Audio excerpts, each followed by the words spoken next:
Hey Kid Show, WDNR 89.5, Chester's only radio station. That was new music from my man Jakk Frost. He's definitely in the building tonight. Philly's own. Yeah. What it is, Frost? Jakk Frost in the building. The beard's in the building. Most definitely, most definitely. What's up, man? How you been? I watched the game and I noticed how influences a whole lot of artists in the game right now, but they don't get the respect. Now, I was sitting back and I'm listening to the Clips music. Right. I fool with the Clips. I love the Clips. Yeah, I like the Clips. They real intricate with that drug talk. Yeah. That's your type of talk, right? Detailed. But then I was thinking back to listening to the beats because they with Pharrell and everything. All I could think of was Most Wanted. They remind me of Most Wanted. It's not really a big difference. I never paid that no attention, but now that you say that, yeah, I can agree with that because I ain't gonna front. Bubonic and everybody was dressed. Cold-blooded. You already know. He come with a white T-shirt on down to his knees, iced out. Everybody else dressed. Everybody fresh. Come in. His homies dressed. Everybody dressed. They started saying a little bit too thuggish for us. We need a dress code. Yeah, man. You gotta wear a button up to the arena now. Man. AI turned the league out. I love a dude that's like a maverick that go against the grain, man. Yeah. That's my choice right there.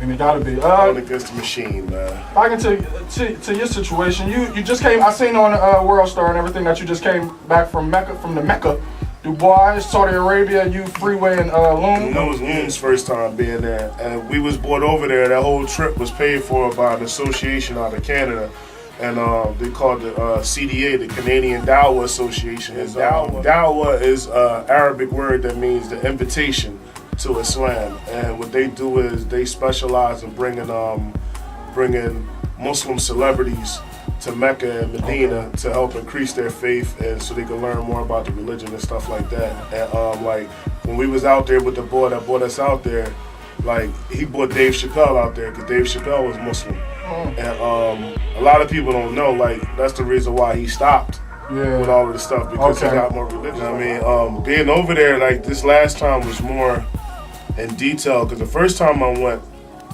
me and Free, we went with a group from a masjid where we pray at in Germantown, and then I went back. The second time I went was for Hajj, and Hajj is like that's like the big pilgrimage that you do when you have to do it if you got the money to do it. So at the time I had the money to do it, so I went. And the thing that I be wanting people to know mainly about Islam is that we don't support terrorism. Like we don't believe in killing ourselves. We don't believe in that if we die doing a suicide bombing against the quote unquote. That's what they put out here. That's for the public. That's the media. Like I'll put it to you like this. Like you see this carpet right here. If this whole carpet was Islam, maybe a few of the dark spots on the carpet would be the terrorists, and the rest of the carpet would be Islam. That's good. Like they don't like they don't play no games. Like in Mecca, like they caught a dude doing an attempted bombing in Saudi. I think like 10, 12 years ago. Yeah. United States wanted to question them and all that because they like to get into who you working for, what cell. They don't play that. Set you You know what they did over there? Chop their heads off. Right on. Like they don't do the. If you guilty beyond reasonable doubt, bang, the punishment get laid out. They ain't they not doing that Guantanamo Bay hold you for a minute. Nah, you try bombing over there. That's how against terrorism that the religion is. Like they don't play no games. Enough street stuff. So I ain't gonna get on here on a radio station on an interview and scream about I really got guns and I really got bricks and I really. I mean, for what? The birds. Yeah, for Say what? that for the kids. That's for the feds. For what? You talking to the, you know what I'm saying? You know what I mean? I want to talk about music and what I do a little bit outside of music and that's it. You know what I mean? I know that's the heck right. Since we speaking on the religious situation, how do you feel about this new phenomenon of Jay-Z worshiping the devils and all this other crap? I don't give a damn what Jay-Z is doing. Me personally, I don't give a damn if Jay-Z is a damn Mason or a cat he just became more blatant with his whatever it is. Disrespect for a higher being. Yeah, you know what I'm saying? But he always called himself Hova, the God MC. Do you think that Beans and them got the short end of the stick in any way other than... Because I mean, I know a lot of personal stuff about because, like, man, I know everything from the Locks beef all the way down been to around it. Yeah, from free. Now, Yeah. like it's two sides to every story, but you know what I mean. You know, free pulled me in on a lot of stuff, and they got the bad end. You know what I'm saying? Jay put them on, but my whole thing is like when I was at Sony, I knew I wasn't family to Sony. Okay. So it wasn't no big deal when the deal was up.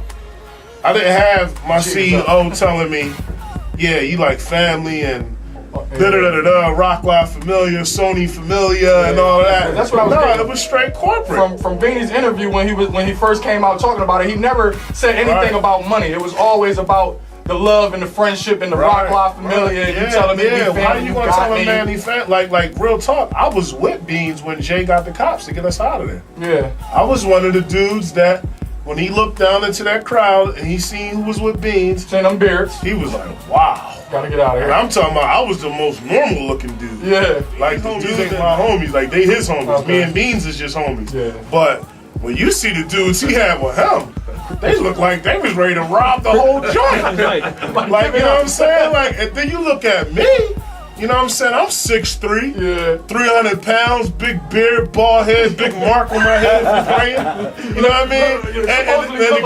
And the crazy part about it is, I literally was looking at Jay like this, just looking at him. We all was in front of the front row. Yeah. But he didn't understand. Maybe Beans' homies might have been gritting, but I wasn't gritting because I was looking with a plain face because I'm so used to seeing him perform. Yeah. I done opened for dudes since in '96. I opened for him. I've been in his entertainment presence so many times. It's no big deal to see him on stage. Like I've been around. I was on a tour with me and Free, an after party tour with the Jay-Z Mary Blige tour. Like me, Free, and the Gunner. So it's like I'm used to. How many times you gonna but Beans, you know what I'm saying? He was sitting there smiling. Right? Looking up, smiling, but really he had a couple drinks and he was chilling. He was laid back and he was looking up, smiling, enjoying the show. A lot of people are intimidated by Beans though. He looks down and see everybody frown with Beans. Yeah. So when you look at a dude with like 10, 12 dudes who's known for shooting people, he just got out of jail for shooting. Broad Street Boy. He's sitting there smiling. And all of his homies is not smiling.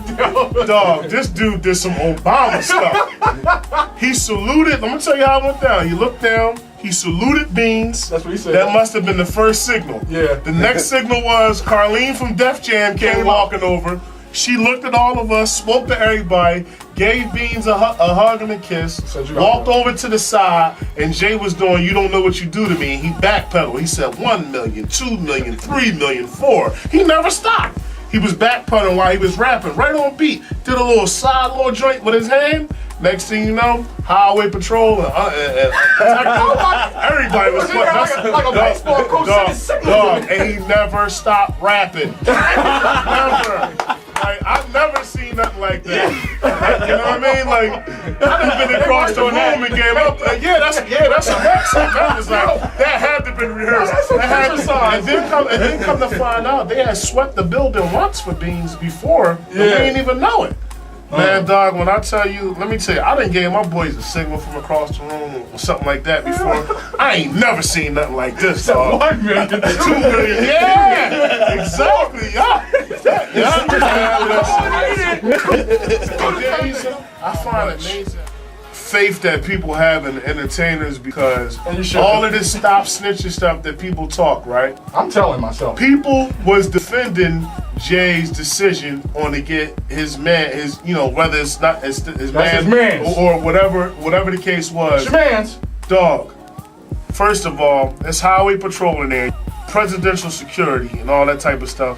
Can't nobody do nothing to you. Nah. One of us would have to have pulled out a gun and shot him right on stage and got locked up. Man, ain't nobody doing that for you. You ain't nobody. Come on, man. Ain't nobody going to jail for you, dog. You know what I'm saying? Man, listen, man. I don't know, man. All I know is hip hop is out of control.